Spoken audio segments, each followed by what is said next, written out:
Guys हम लोग अभी क्या बीच आए हैं, देख रहे हैं ना, इतना सुंदर है, बहुत सुंदर है। अभी बारिश का वजह से ना यहाँ पे बहुत अच्छा अच्छा ग्रीन आया है और घास है, झाड़ है यहाँ पे। और तो यहाँ पे सारा पानी पानी पानी वहाँ तक सब लगा है पानी।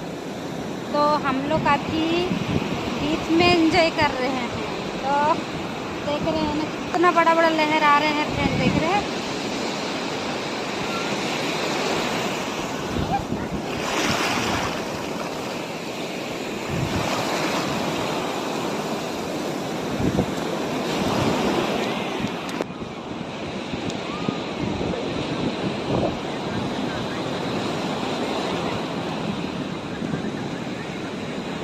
तो यहाँ का नज़रिया देखिए, बहुत सुंदर है।